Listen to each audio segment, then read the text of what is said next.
This is one of the most beautiful parts of my life, where life was becoming easier for me. Day by day, all I could think about was my happiness and my life after marriage. She was my childhood love, sweet, charming and of average height, her temple that was deeper than Nietzsche's philosophy. Her eyes were brighter than any star on the Milky Way galaxy. What else I wanted in my life? I was a complete man.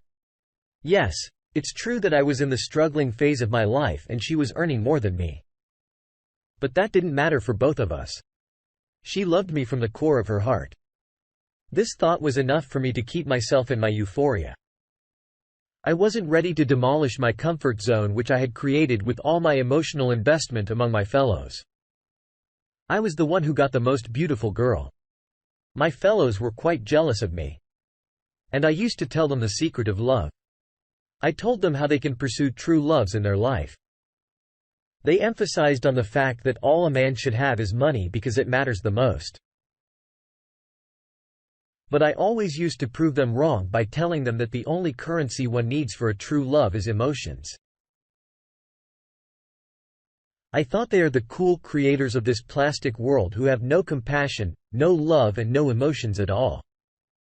Life is nothing for them but money, machine minds with machine hearts and machine souls. Such a miserable mark on the face of humanity. I remember everything we did. When we were young, we used to play hide and seek. One day we were playing hide and seek and she went to hide in a haunted house next to our home. I searched for her in the whole house but I couldn't see her. And then I thought crossed my mind that she could be there. I went there and searched for her in the whole house. I found her sobbing in one corner. When I touched her shoulder, she almost screamed. But when I looked at her, she hugged me so tired for the first time. She was crying in my arms and her heart was beating so fast. That was one of the most precious moments I had with her. Indeed, she was the most precious thing in my life. I could do anything for her. Love is always like this. The more you get into, the more it will absorb you.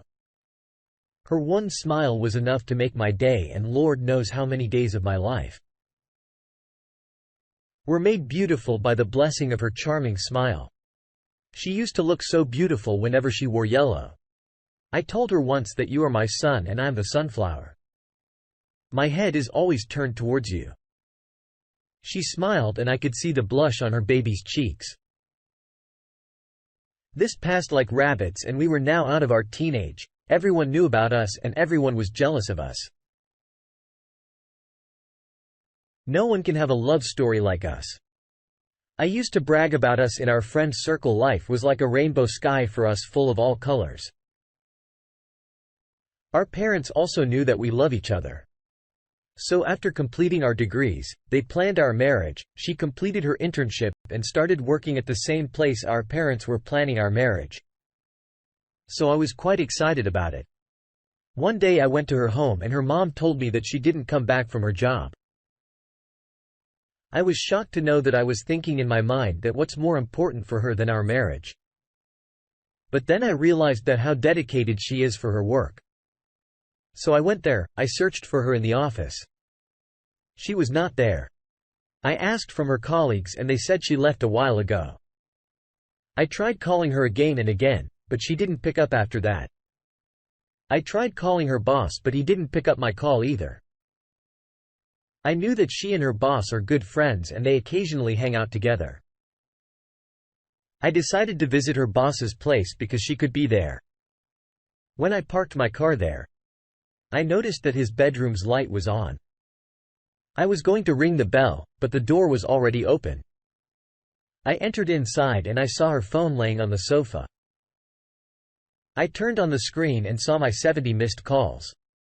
I noticed another thing too. I was not on her wallpaper anymore. This was not a big deal for me. Maybe she's tired of our PDA and wanted to be professional.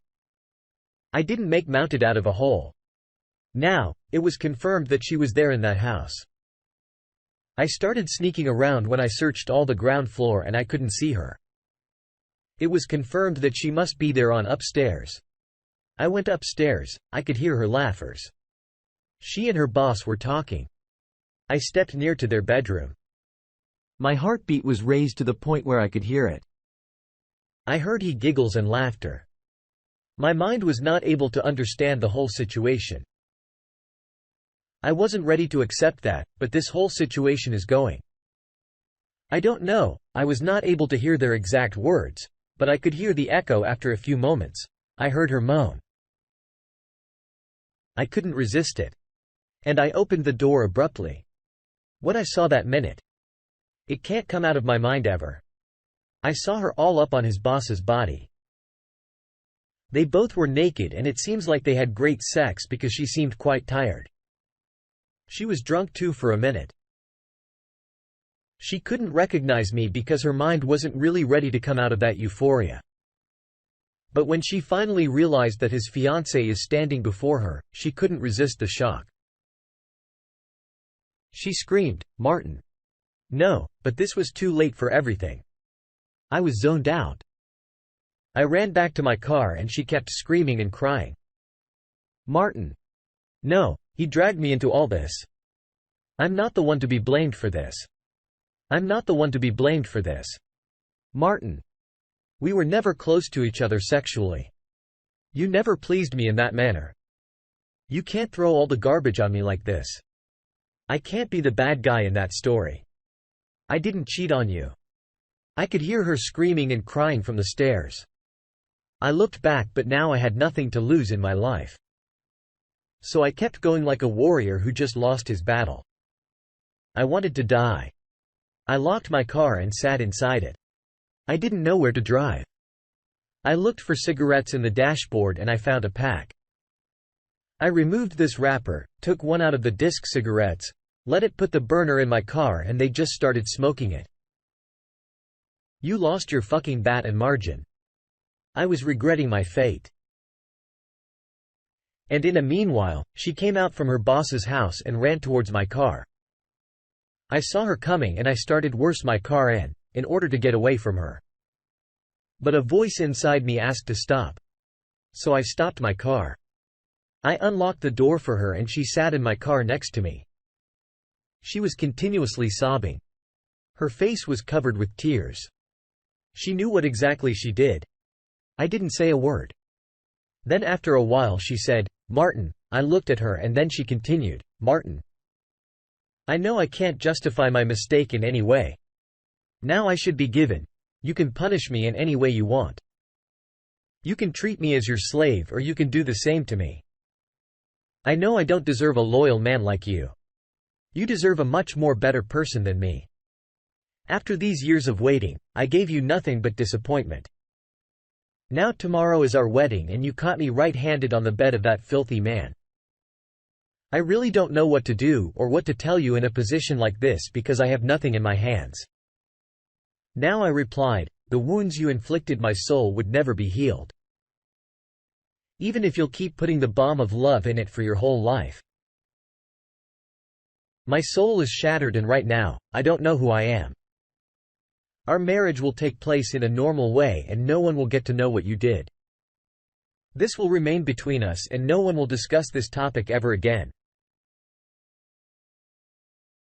It's been 10 years after marriage and I couldn't love her in the way I used to do that.